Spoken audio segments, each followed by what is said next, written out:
Good morning students. मैं चंद्रशिव कुमार आप सबका गुरुमंत्रा विद्या संस्थान के बीपीएससी 66 के क्रैश कोर्स के डेमो क्लास में स्वागत करता हूं। आप सबको मैं बता दूं कि गुरुमंत्रा विद्या संस्थान बिहार जो कि ऑनलाइन इंस्टीट्यूट है, इनके द्वारा बीपीएससी 66 के लिए क्रैश कोर्स शुरू किए जा रहे हैं पीटी कोर्स के लिए, जो कि 10 अक्टूबर से शुरू होंगे। आज का हमारा विषय है भारतीय राज्य व्यवस्था। आज हम भारतीय राज्य व्यवस्था से संबंधित कुछ सवालों का अभ्यास करेंगे और 10 अक्टूबर से हमारा क्रैश कोर्स शुरू हो जाएगा। तो हम आज के सवालों को शुरुआत करते हैं।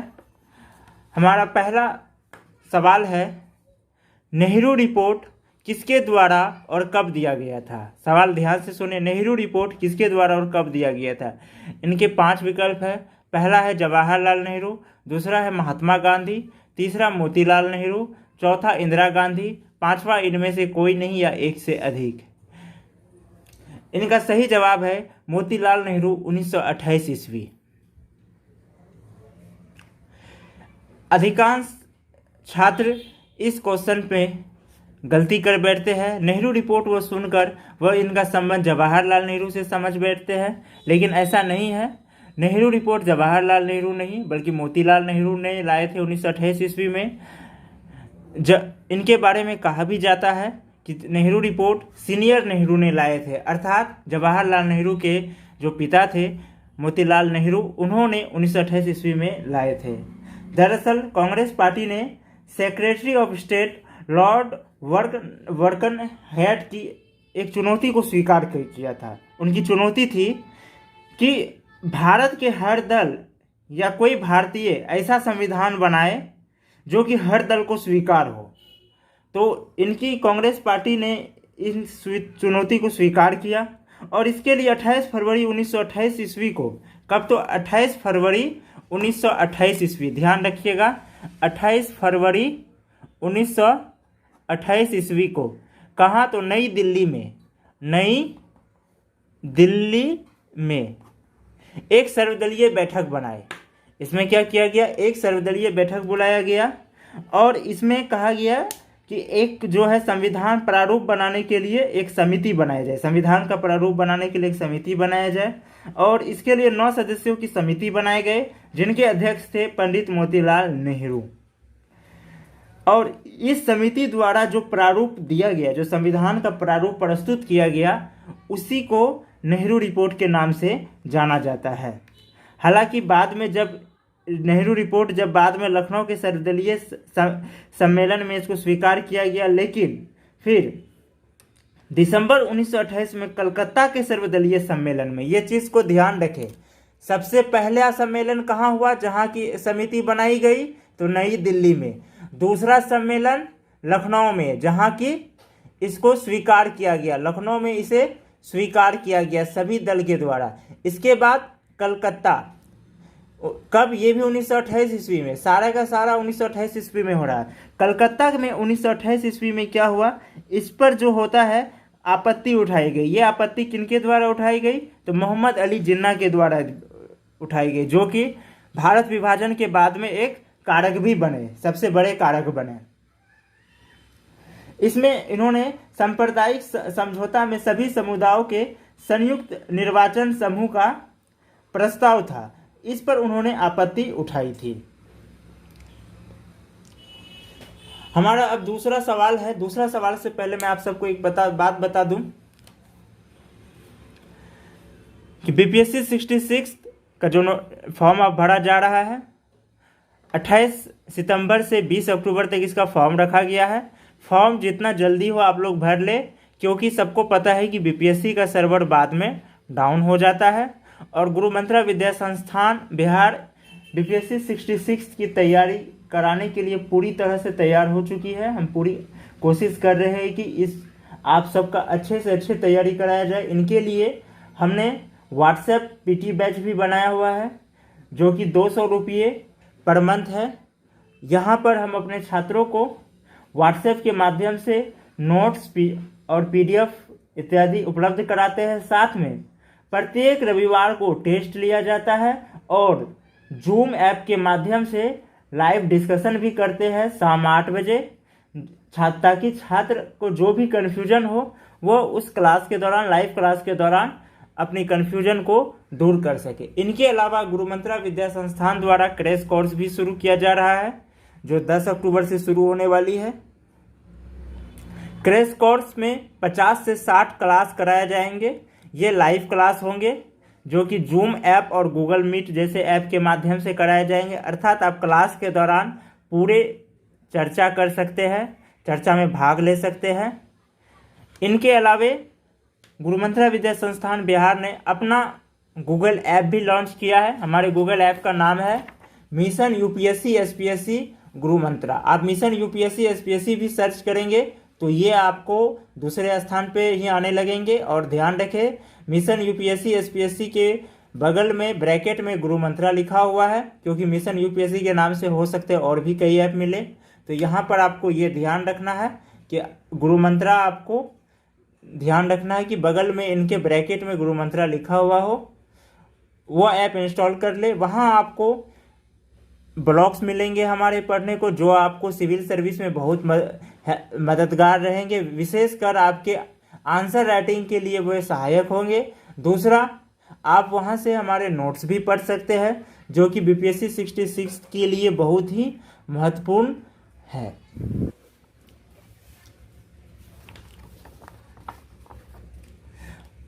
हमारा दूसरा सवाल है, महात्मा गांधी ने भारतीय संविधान के सर्वप्रथम मांग कब किए थे?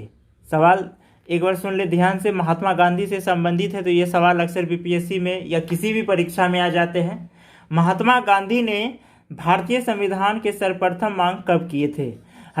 इनका विकल्प है, पहला है 1919 ईस्वी, दूसरा 1916 ईस्वी, तीसरा 1921 ईस्वी, चौथा 1942 ईस्वी। इनका सही जवाब है 1921 ईस्वी। असहयोग आंदोलन शुरू करने के बाद उन्होंने संविधान के मांग किए थे। हालांकि इनसे पहले भी संविधान के मांग कई माध्यम से हुए थे। बाल गंगाधर तिलक ने 1895 में भी किए थे। उनके बाद एनी बेसेंट द्वारा होम रूल लीग भी चलाए गए थे, और भी कई नेता थे जिन्होंने की संविधान के मांग किए थे। लेकिन 1921 ईस्वी में, जबकि गांधी जी भारत के स्वतंत्रता संग्राम के हीरो बन चुके थे, उन्होंने चंपारण सत्याग्रह, खेड़ा सत्याग्रह, अहमदा मिल सत्याग्रह के बाद असहयोग आंदोलन को जिस हिसाब से चलाए थे, जितनी तेजी से और मजबूती से, इसके बाद वह भारत के स्वतंत्रता संग्राम के हीरो बन चुके थे। लोग इनके बातों को ज़्यादा समझते थे, ज़्यादा विश्वास करते थे। तो 1921 ईस्वी में गांधी जी ने काफ़ी पुरजोर तरीके से संविधान की मांग की है, जिनके बाद की बाकी भारत के जो और भी दल है, जो भी राजनीतिक दल थे, उन्होंने भी संविधान के मांग को शुरू कर दिया। जिनके बाद की अंग्रेजी सरकार का कहना था कि भारतीय संविधान नहीं बना सकते हैं, और अगर कोई संविधान बनता भी है तो इनको सभी दल स्वीकार नहीं करेंगे। इसी कारण से नेहरू रिपोर्ट आई, जैसा कि अभी मैंने आपको बताया था, नई दिल्ली में सर्वदलीय सम्मेलन हुआ था। ब्रिटिश सरकार के चैलेंज को स्वीकार करते हुए। हालांकि ये रिपोर्ट कलकत्ता में, लखनऊ में स्वीकार हुआ, लेकिन कलकत्ता में अस्वीकार हुआ। तो महात्मा गांधी ने 1921 ईस्वी में भारतीय संविधान के सर्वप्रथम पुरजोर तरीके से मांग किए थे। हमारा तीसरा सवाल है, किन्होंने सर्वप्रथम ये स्वीकार किया कि भारत का संविधान भारतीयों के द्वारा होगा? सवाल एक बार ध्यान से सुने, किन्होंने सर्वप्रथम ये स्वीकार किया कि भारत का संविधान भारतीयों के द्वारा होगा? इनका पहला विकल्प है क्रिप्स मिशन, दूसरा विवेल योजना, तीसरा साइमन कमीशन, चौथा माउंटबेटन, पांचवा इनमें से कोई नहीं या एक से अधिक। इनका सही जवाब है, सवाल है जैसे, किन्होंने सर्वप्रथम ये स्वीकार किया कि भारत का संविधान भारतीयों के द्वारा होगा? तो क्रिप्स मिशन, यहाँ ये ध्यान दें, क्रिप्स मिशन, विवेल योजना, साइमन कमीशन, माउंटबेटन, ये सब ब्रिटिश सरकार से रिलेटेड है। यानी ब्रिटिश सरकार से संबंधित में क्रिप्स मिशन पहले थे, जिन्होंने ये स्वीकार किया कि भारत का संविधान भारतीय के द्वारा होगा। ये 1942 में आए थे। और इनके जो उस समय दरअसल द्वितीय विश्व युद्ध चल रहे थे 1939 से 45 के बीच में। और द्वितीय विश्व युद्ध में ब्रिटेन को भारतीय सैनिकों की आवश्यकता थी। इनके लिए ज़रूरी था कि उन्हें भारतीय नेताओं का सहयोग प्राप्त हो, और इसके लिए उस समय ब्रिटिश सरकार दबाव में थे, और इसी दबाव से कारण उन्होंने क्रिप्स मिशन को भेजा। और उस समय जो है ये स्टेफर्ड क्रिप्स के नेतृत्व में ये मिशन भेजा गया था। स्टेफर्ड क्रिप्स के बारे में कहा जाता है कि वह भारत के शुभचिंतकों तथा स्वतंत्रता के हामियों में एक थे। वे व्यक्तिगत रूप से समाजवादी विचारधारा के थे, और भारत के कई चोटी के नेताओं से उनके मैत्रीपूर्ण संबंध भी थे। वो 22 मार्च 1942 को भारत पहुंचे थे।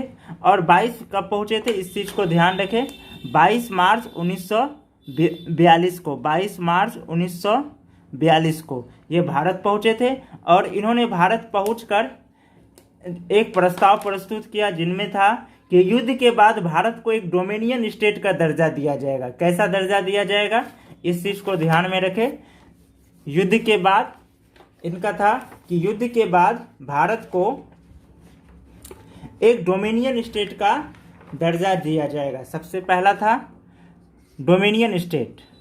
डोमिनियन स्टेट जब भारत आज़ाद हुआ था 1947 के स्वतंत्रता का जो विधेयक पास हुआ था ब्रिटेन के संसद से, वहाँ भी भारत और पाकिस्तान को डोमिनियन स्टेट का ही दर्जा दिया गया। लेकिन जब भारत ने अपना संविधान बनाया तो अपने आप को प्रभु संपन्न घोषित कर दिया, यानी अधिराज्य से प्रभु संपन्न भारत बन गया।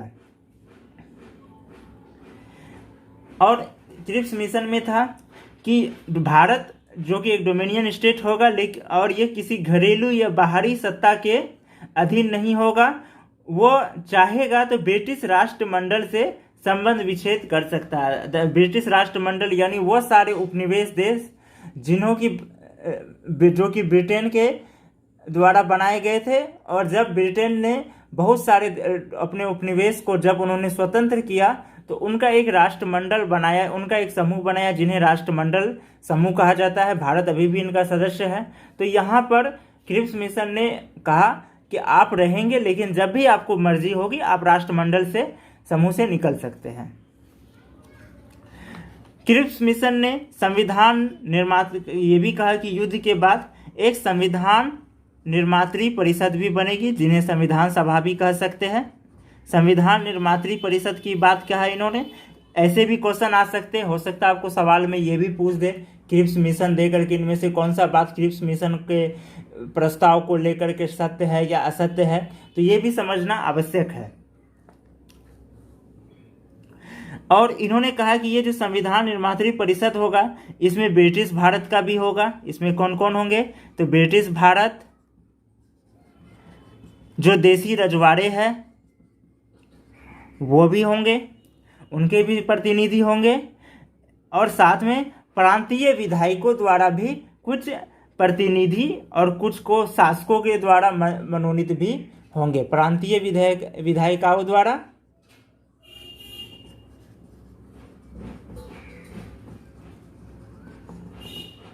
और कुछ शासकों द्वारा मनोनीत भी होंगे। ये इनका था कि संविधान निर्मात्री परिषद में ये सब होंगे।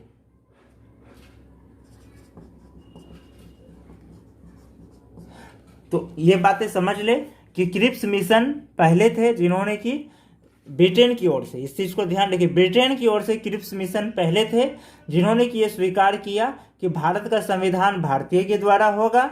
ये 22 मार्च 1942 को आए थे। स्टेफर्ड क्रिप्स के अध्यक्षता में, स्टेफर्ड क्रिप्स जो कि समाजवादी नेता माने जाते थे, भारत के कई बड़े नेताओं, शीर्ष नेताओं से उनके मैत्रीपूर्ण संबंध थे, और ये भारतीयों के हितकर में या शुभचिंतक कह सकते हैं माने जाते थे। इन्होंने जो प्रस्ताव दिया था उनका प्रस्ताव ये था कि युद्ध के बाद भारत डोमिनियन स्टेट का दर्जा दिया जाएगा, और ये जब चाहे ब्रिटिश राष्ट्रमंडल से अलग हो सकता है। इनमें किसी बाहरी या फिर घरेलू सत्ता का जो होगा अधीन नहीं होगा, ये किसी भी बाहरी या घरेलू सत्ता के अधीन नहीं होगा। इन्होंने संविधान निर्मात्री परिषद की भी बात की, जिन्हें संविधान सभा भी कह सकते हैं। और इसमें इन्होंने कहा कि इस संविधान निर्मात्री परिषद में कौन होंगे, तो ब्रिटिश भारत के जो होंगे प्रतिनिधि होंगे।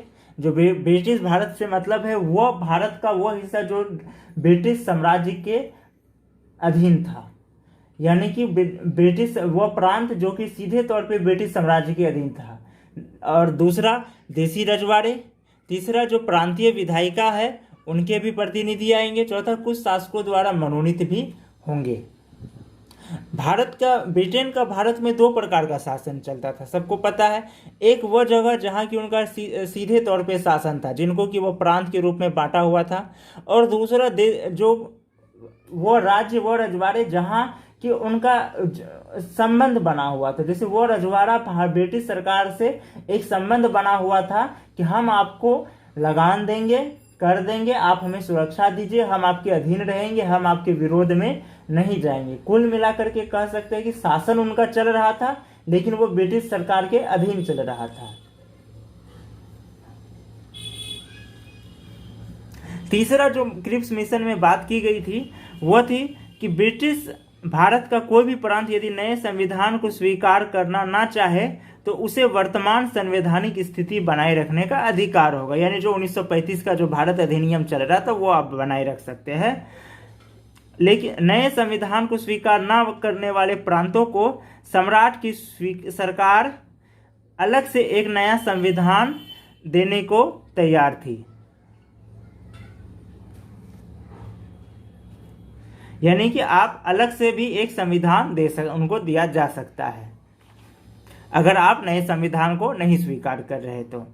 युद्ध के दौरान एक कार्यकारी परिषद का गठन किया जाएगा जिसमें भारतीय जनता के मुख्य वर्गों के प्रतिनिधि शामिल होंगे, लेकिन ब्रिटिश भारत की सरकार के पास ही रक्षा मंत्रालय होगा। यानी रक्षा मंत्रालय किनके पास होगा, तो ब्रिटिश भारत की सरकार के पास ही होगा। बाकी और कोई मंत्रालय कहीं भी जा सकते हैं, लेकिन रक्षा मंत्रालय स्पष्ट था वो ब्रिटिश भारत की सरकार के पास होगा। डिफेंस अपना बचा करके वो रखना चाहते थे ताकि उनका जो भारत पे जो उनका प्रभुत्व है वह समाप्त ना हो।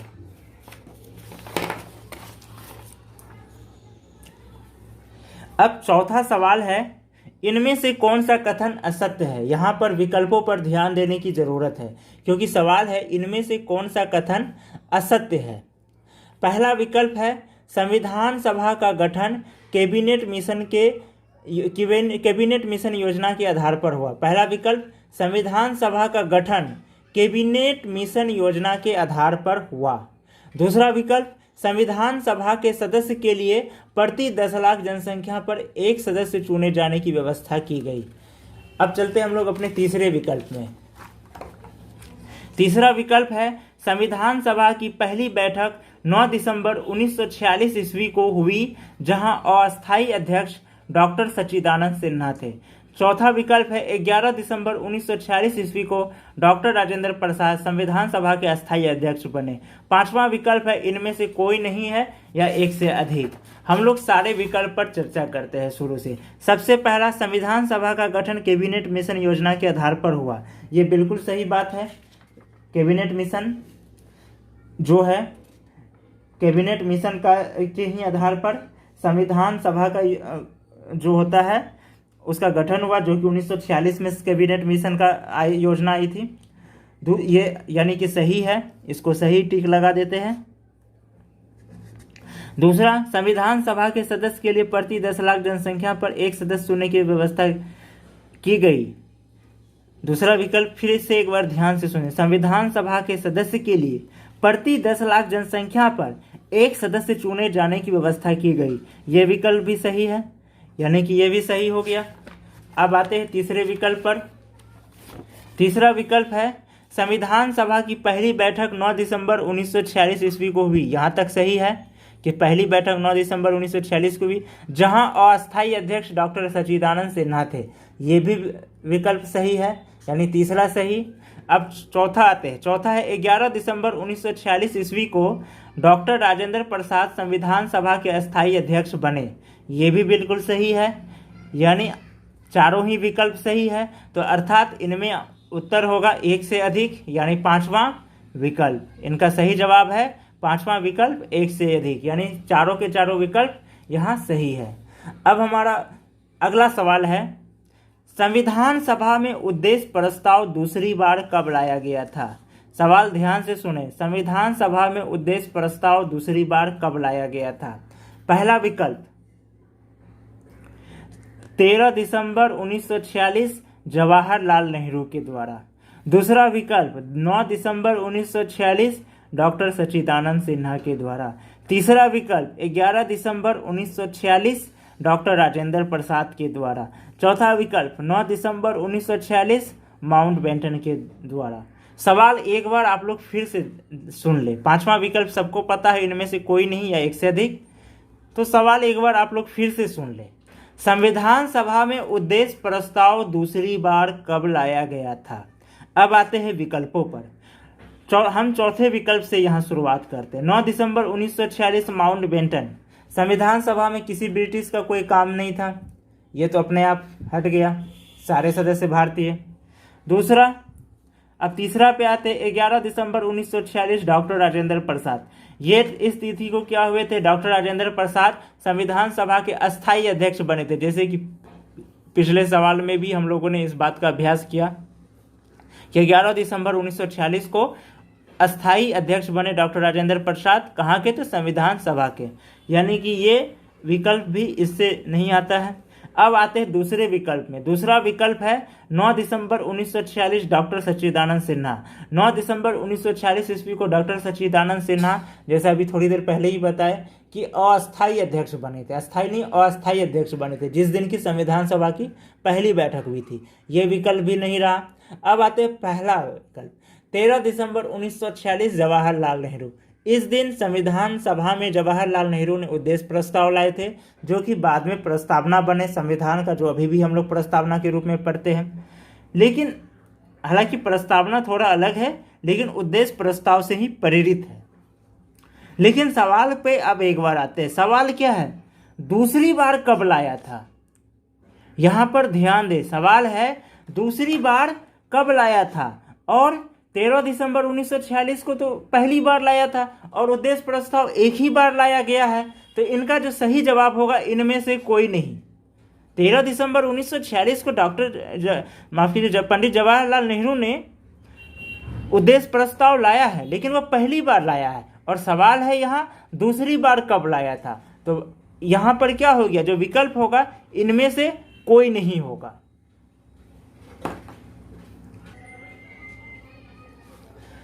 अब हम लोग अपने अगले सवाल में जाते हैं। हमारा अगला सवाल है, इनमें से कौन सा कथन असत्य है? सवाल फिर से ध्यान से देखें, इनमें से कौन सा कथन असत्य है? इस प्रकार के सवाल में आपको विकल्पों को बहुत ही ध्यानपूर्वक से पढ़ना पड़ता है। तो अब हम अपने विकल्पों पर चलते और ध्यानपूर्वक विकल्प को सुने। पहला विकल्प है, संविधान सभा का गठन अप्रत्यक्ष चुनाव के द्वारा 1946 ईस्वी में जो चुनाव हुए थे उन्हीं जनप्रतिनिधियों के द्वारा हुआ। दूसरा विकल्प है, संविधान सभा में 3 प्रकार की सीट थी, साधारण, मुस्लिम और सिख। चौथा विकल्प है, 3 क्षेत्र के सदस्य, ब्रिटिश भारत, देसी रियासत और चीफ कमिश्नरी। चीफ कमिश्नरी को ही वर्तमान समय में संघ शासित प्रदेश कह सकते हैं। जो वर्तमान में जो संघ शासित प्रदेश है, यही प्रारूप उस समय चीफ कमिश्नरी का था। संविधान सभा की कुल सदस्य संख्या 389 निर्धारित की गई थी। पांचवा, इनमें से कोई नहीं या एक से अधिक। सवाल क्या है? इनमें से कौन सा कथन असत्य है? तो इनके लिए हम अपने सारे विकल्पों पर चर्चा करते हैं। सबसे पहला विकल्प है, संविधान सभा का गठन अप्रत्यक्ष चुनाव के द्वारा 1946 ईस्वी में जो चुनाव हुए थे उन्हीं जनप्रतिनिधियों के द्वारा हुआ। ये बिल्कुल सही विकल्प है, इनको सही कर दिया जाए। दूसरा है, संविधान सभा में 3 प्रकार की सीट थी, साधारण, मुस्लिम, सिख। ये भी बिल्कुल सही है, ये भी विकल्प सही हो गया। तीसरा है, 3 क्षेत्र के सदस्य थे, ब्रिटिश भारत, देसी रियासत और चीफ कमिश्नरी। चीफ कमिश्नरी को ही का जो प्रारूप उस समय था वही अभी केंद्र शासित प्रदेश है, ये भी सही है। चौथा है, संविधान सभा की कुल सदस्य संख्या 389 निर्धारित की गई थी। ये भी सही है, शुरुआत में 389 निर्धारित की गई थी संविधान सभा के कुल सदस्य, यानी कि इनका जो विकल्प है एक से अधिक, यानी कि पांचवा विकल्प इनका सही जवाब है, एक से अधिक। संविधान सभा के जो सदस्य थे शुरुआत में 389 निर्धारित की गई थी। यहां पर थोड़ा सा समझ लें, शुरुआत में संविधान सभा के शुरुआत में 389 निर्धारित की गई थी। शुरुआत में 389 निर्धारित की गई, जिनमें चीफ कमिश्नरी से थे 4, ये चीफ कमिश्नरी से हो गए। 292 जो है ब्रिटिश भारत से थे, ये ब्रिटिश भारत से 292 थे, और देसी रियासतों से 93 सीट रखे गए थे। देसी रियासतों से 93 सीट रखे गए थे।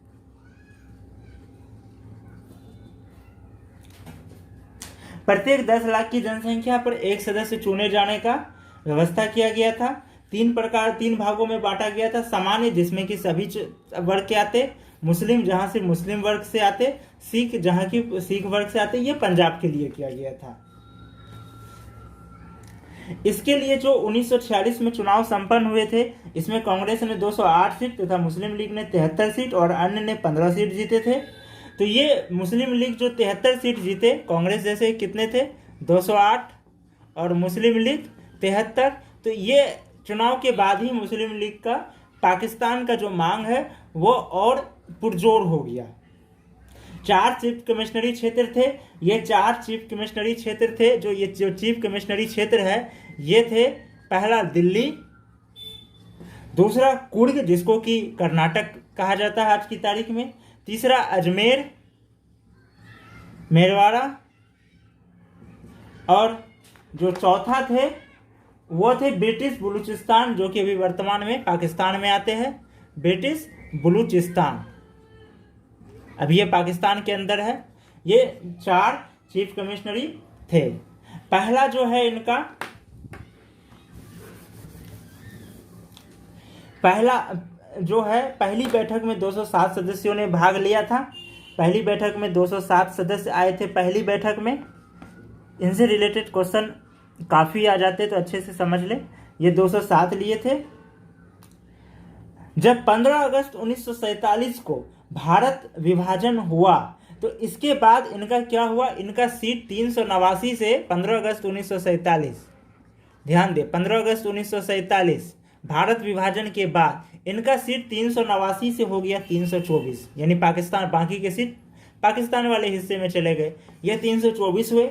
इनके बाद अक्टूबर 1947 को क्या किया गया, फिर से जो है संविधान सभा का पुनर्गठन हुआ, जिसमें कि इसका सीट हुआ 299। तो ये था संविधान सभा का सीट का इतिहास।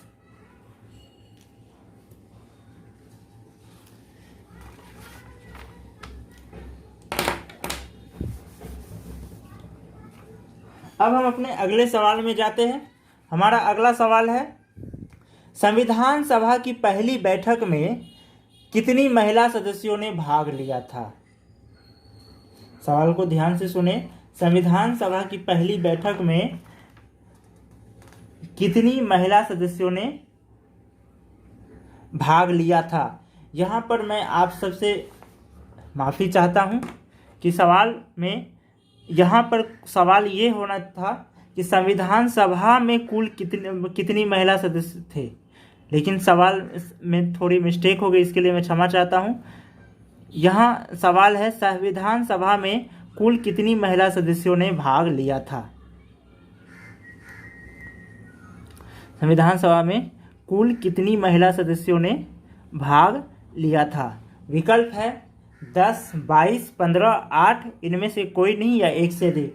आप लोगों के मन में आ रहा होगा कि ये गलतियां क्यों हुई। दरअसल टाइपिंग के दौरान सवाल जब टाइप किया जाता है तो हो सकता है कि उस समय माइंड में कोई और क्वेश्चन पढ़ने के कारण वह सवाल आ गए, लेकिन जो यहाँ जवाब हमारा जो विकल्प है वो इसी सवाल पर है। यही वजह है कि मैं सवाल यहाँ बदल रहा हूँ और टाइपिंग के वक्त गलतियां हो जाती है, हो सकता है कि दो सवाल एक साथ, एक जैसा सवाल जब सामने हो तो मिस्टेक कर दिया जाता है, यह हो जाता है।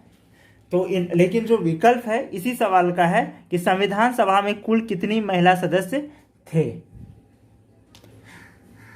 इनका विकल्प है 10, 22, 15, 8। विकल्प एक बार फिर से ध्यान सुने। पहला विकल्प है 10, दूसरा विकल्प है 22, तीसरा है 15, चौथा है 8। इनका जो सही जवाब है वो है 15, कि संविधान सभा में कुल 15 महिलाओं ने भाग लिया था और 8 महिलाओं ने, इनमें से 8 महिलाओं ने जो है उन्होंने संविधान पर हस्ताक्षर किए थे। जब संविधान बना था तो उसमें हस्ताक्षर करने में 8 महिला थे, 8 महिला ने हस्ताक्षर किए थे। सबसे पहला हस्ताक्षर किन्होंने किए थे? तो पंडित जवाहरलाल नेहरू ने किए थे। ये सवाल भी आ सकते हैं कि संविधान पर हस्ताक्षर करने वाला पहला व्यक्ति कौन था? तो वो था जवाहरलाल नेहरू। संविधान सभा में कुल 105 बैठकें हुई थी। थोड़ा और चर्चा कर लेता हूं इस पर। कुल बैठक 105 हुई थी और 12 अधिवेशन इसमें हुए थे। 12 अधिवेशन संपन्न किए गए थे। भारत विभाजन से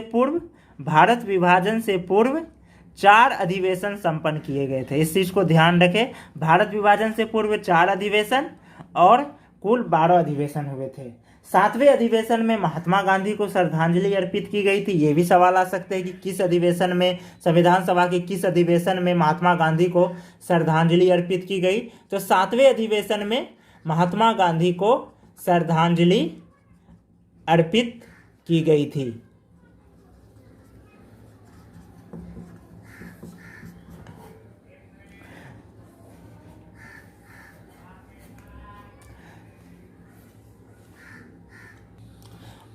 और जब संविधान बना था तो कुल 284 लोगों ने हस्ताक्षर किए थे। कितने लोगों ने कुल हस्ताक्षर किए थे? 284 लोगों ने हस्ताक्षर किए थे। हस्ताक्षर के मामले में 3 बातें याद रखिए। कुल 284 लोगों ने हस्ताक्षर किए थे, इनमें से 8 महिला थे और पहला हस्ताक्षर करने वाला व्यक्ति भारत के प्रथम प्रधानमंत्री पंडित जवाहरलाल नेहरू थे।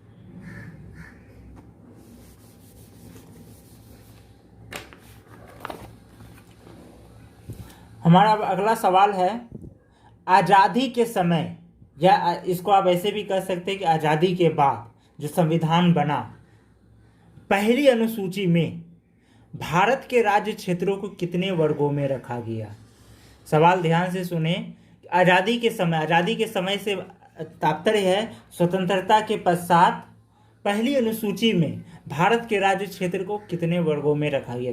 ये सवाल आपको दूसरी तरीके से भी आ सकते हैं। दूसरा तरीका होगा कि मूल संविधान में, जब मूल संविधान बना तो मूल संविधान में भारत के राज्यों को या राज्य क्षेत्र को कितने वर्गों में रखा गया था? इनका विकल्प पहले सुन ले, फिर चर्चा करते हैं। इनका पहला विकल्प है 4, दूसरा है 3, तीसरा है 2, चौथा है 5, पांचवा इनमें से कोई नहीं या एक से अधिक। विकल्प एक बार फिर से ध्यान से सुने। पहला 4, दूसरा 3, तीसरा 2, चौथा 5, पांचवा इनमें से कोई नहीं या एक से अधिक। इनका जो सही जवाब है वो है विकल्प 4, यानी माफ कीजिएगा, विकल्प 1 यानी कि 4। मूल संविधान 1949 में 4 वर्गों में रखा गया था। भाग क, ख, ग, घ। क में वह प्रांत थे जो कि 1935 के भारत शासन अधिनियम में जिन्हें प्रांत कहा गया, जो कि ब्रिटिश भारत का हिस्सा था, या फिर कह सकते हैं कि जहां ब्रिटिश भारत के गवर्नर का शासन था। इसको कह सकते हैं ब्रिटिश भारत का प्रांत। 1935 के अधिनियम के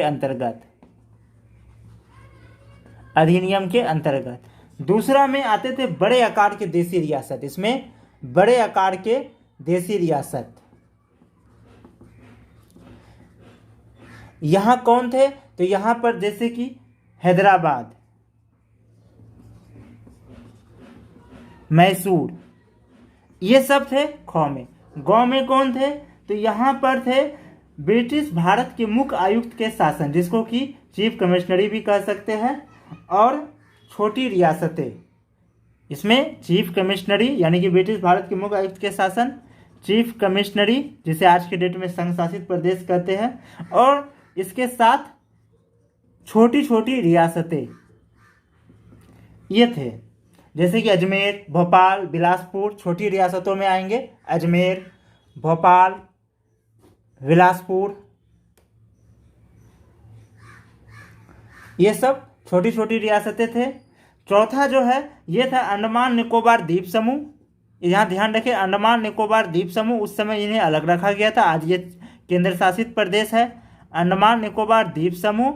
और वो विदेशों से अर्जित राज्य क्षेत्र, जो विदेशों से अर्जित राज्य क्षेत्र, विदेशों से अर्जित राज्य क्षेत्र जैसे कोई क्षेत्र पुर्तगाली के कब्जे में है, किसी फ्रांसीसी के कब्जे में रह गया, इस प्रकार का भारत का कोई राज्य क्षेत्र जो कि किसी विदेशों के कब्जे में है, उन्हें जो अर्जित किया जाता है, या कोई देश कोई रियासत भी है, वो अगर उन्हें अर्जित किया जा रहा है, ध्यान रखें यहाँ अर्जित किया जा रहा है, प्रवेश की बात नहीं हो रही, अर्जन की बात हो रही है, उन्हें यहाँ पर चौथे समूह में रखा गया, जो कि बाद में जो कि अनुच्छेद 2 के माध्यम से जिनका स्थापना किया जाता है। तो ये चौथे समूह में आएंगे अंडमान निकोबार द्वीप समूह और विदेशों से अर्जित राज्य क्षेत्र। ये उस समय का स्थिति था। अभी कितने भाग है? अभी तो 2 ही चलते हैं, एक राज्य, दूसरा संघ राज्य। राज्य में आते हैं 28 और संघ राज्य में अब हो गए 8, क्योंकि दादरा एवं नागर हवेली और दमन और दीव को क्या किया गया है, एक कर दिया गया है केंद्र शासित प्रदेश में। तो अब हो गए 28 राज्य और 8 संघ।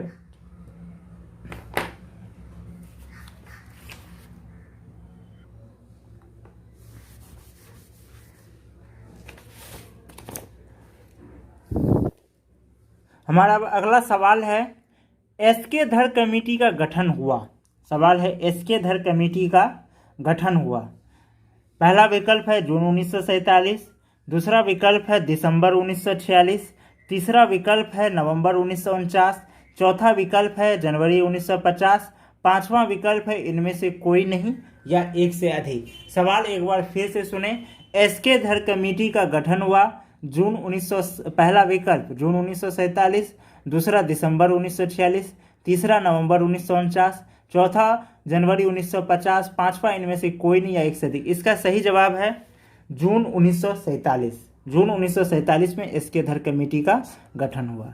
हमारा अगला सवाल है, इनमें से कौन सा कथन एसके धर कमेटी के लिए असत्य है? सवाल ध्यान से सुने, इनमें से कौन सा कथन एसके धर कमेटी के लिए असत्य है? पहला, इसे जून 1947 ईस्वी में नियुक्त किया गया था, पहला विकल्प।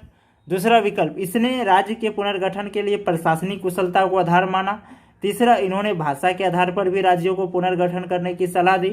चौथा, इस कमेटी के बाद दिसंबर 1948 ईस्वी में पुनः राज्यों के पुनर्गठन के लिए जेबीपी कमेटी गठित हुई, जिन्होंने भाषा के आधार पर राज्यों के पुनर्गठन को नकार दिया। पांचवा विकल्प, इनमें से कोई नहीं या एक से अधिक। सारे चूंकि सवाल है कौन सा कथन असत्य है, तो यहाँ हमें सारे विकल्पों पर चर्चा करनी होगी, ध्यान देना होगा। सबसे पहला, इसे जून 1947 ईस्वी में नियुक्त किया गया था, ये तो 9 नंबर के ही सवाल से समझ में आ गया कि ये सही है। दूसरा, इसने राज्य के पुनर्गठन के लिए प्रशासनिक कुशलता को आधार माना, ये भी सही। इन्होंने राज्य के पुनर्गठन, असल में एसके धर कमेटी को राज्य पुनर्गठन के लिए ही बनाया गया था। इनका क्यों गया था ये हम आगे के सवालों में चर्चा करेंगे, क्योंकि इनसे संबंधित अभी और भी सवाल हैं। तीसरा, इन्होंने भाषा के आधार पर भी राज्यों का पुनर्गठन करने की सलाह दी, ये गलत है। इन्होंने केवल प्रशासनिक कुशलता को आधार माना, ये नहीं माने, इस कारण से ही बवाल हुआ। वो क्या बवाल हुआ ये हम आपको नेक्स्ट वीडियो में बताएंगे।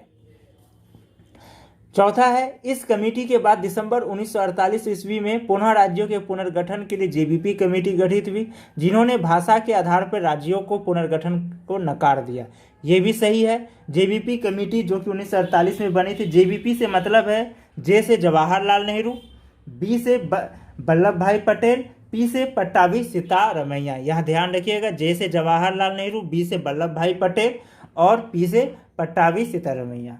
तो ये इन्होंने भी क्या किया, भाषा को आधार मानने से, राज्य पुनर्गठन के लिए भाषा के आधार मानने से इनकार कर दिया, जिसके कारण हिंदुस्तान में एक बवाल आया और ये बहुत ही भयानक बवाल आया। और ये क्या बवाल आया, इस पर चर्चा हम अब अगले वीडियो में करेंगे। तो इस हिसाब से इनका जो सही जवाब है, इस प्रश्न का सही जवाब है गौ, यानी कि गौ असत्य है, बाकी सब सत्य है।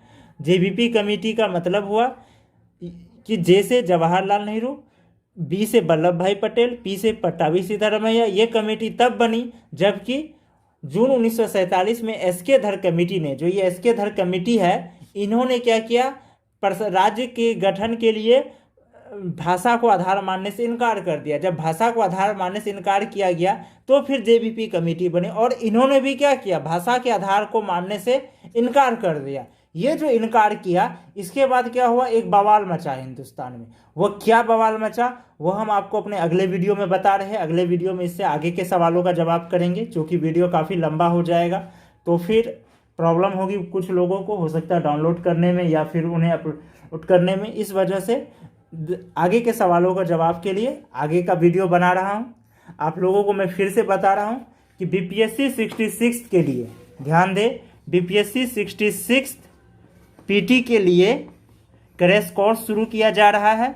ये जो क्रैश कोर्स होगा, ये क्रैश कोर्स 10 अक्टूबर से शुरू किया जाएगा। 50 से 60 क्लास चलेंगे, जहां की हम आपको जीएस और करंट अफेयर, बिहार विशेष सभी का सेट प्रैक्टिस कराया जाएगा डिस्कशन के साथ। ये जूम ऐप या फिर गूगल मीट के माध्यम से होंगे, यानी कि आप डिस्कशन में शामिल हो सकते हैं। यहाँ पर पूरी तरह से डिस्कशन में आप शामिल हो सकते हैं। एक बैच में 40 से 50 बच्चा होंगे मैक्सिमम, इससे ज़्यादा नहीं होंगे। और इनका जो हमारा जो फ़ी है, ये फ़ी है 2 टाइम्स का है 2500 रुपया और 1 टाइम का है 1500 रुपया। 10 अक्टूबर से बैच शुरू होगी। जिन छात्रों को भी एडमिशन लेना हो वो आप हमसे संपर्क कर सकते हैं। कॉन्टैक्ट नंबर हम डिस्क्रिप्शन में भी डाल देंगे और हम यहाँ भी बता देते हैं। हमारा कॉलिंग नंबर है 8210059115। ध्यान दें, कॉलिंग नंबर 8210059115। आप व्हाट्सएप भी कर सकते हैं या टेलीग्राम से भी मैसेज कर सकते हैं। इसके लिए आपको है 9135904639, 9135904639। इससे आप व्हाट्सएप टेलीग्राम कर सकते हैं। जिन स्टूडेंट को मेंस का भी क्लास लेना हो, हमारे मेंस का भी बैच चल रहा है, जहाँ की पीटी की भी पढ़ाई कराई जाती है, मेंस का भी पढ़ाई कराई जाती है। आप उसके लिए भी हमसे संपर्क कर सकते हैं, मेंस का भी बैच चल रहा है। और जिन्हें क्लास करने का टाइम नहीं है तो वह आप हमारे व्हाट्सएप पीटी बैच से भी ज्वाइन कर सकते हैं। व्हाट्सएप पीटी बैच का फ़ी है 200 रुपये मंथ, यहाँ 200 रुपये महीने का फ़ी है। और इसमें हम व्हाट्सएप के माध्यम से नोट्स देते हैं, पीडीएफ देते हैं और सप्ताह में एक दिन प्रत्येक रविवार को जूम ऐप या गूगल मीट के माध्यम से डिस्कशन भी कराते हैं, जहाँ की बच्चे को जो भी कन्फ्यूजन हो उसको दूर किया जाता है। हम अपने अगले वीडियो में जस्ट आप इनसे आगे के सवालों का चर्चा करेंगे और इसमें हम बताएंगे कि जेबीपी कमेटी का जो नकार कर दिया भाषा को आधार मानने से, इनके बाद हिंदुस्तान में क्या बवाल मचा, और इसके अलावा नागरिकता से संबंधित सवालों पर भी अभ्यास करेंगे। और आप हमारे इंस्टीट्यूट के यानी गुरु मंत्रा विद्या संस्थान बिहार के गूगल ऐप को भी प्ले स्टोर से डाउनलोड कर सकते हैं। हमारा गूगल ऐप है मिशन यूपीएससी एसपीएससी ब्रैकेट में गुरु मंत्रा। हम अपने ऐप का और टेलीग्राम का लिंक डिस्क्रिप्शन में डाल देंगे, आप लोग वहां से भी ले सकते हैं। यहाँ आपको बहुत सारे नोट्स मिलेंगे, हमारे जो ऐप है यहाँ पर आपको नोट्स प्लस ब्लॉग्स मिलेंगे, टेलीग्राम चैनल से भी नोट्स मिलेंगे, और आपको ऐप से और भी बहुत ऐसे चीज़ मिलेंगे जो आपको सिविल सर्विस की तैयारी में मदद करेंगे। आज का क्लास यहीं समाप्त कर रहा हूँ। नेक्स्ट पार्ट में इनसे आगे के सवालों का जो होंगे उन पर चर्चा करेंगे, इनके आगे के सवालों पर, कि क्या बवाल मचा जेबीपी कमेटी के भाषा को आधार मानने से ना मानने पर, जो उन्होंने राज्य के पुनर्गठन के लिए जो जेबीपी कमेटी ने भाषा को आधार नहीं माना, जो नकार दिया, तो इसके बाद क्या बवाल मचा हिंदुस्तान में, जहां की एक व्यक्ति की मौत भी हो गई, एक बड़े नेता की मौत भी हो गई। ये हम अगले वीडियो में करेंगे। आप सभी को धन्यवाद।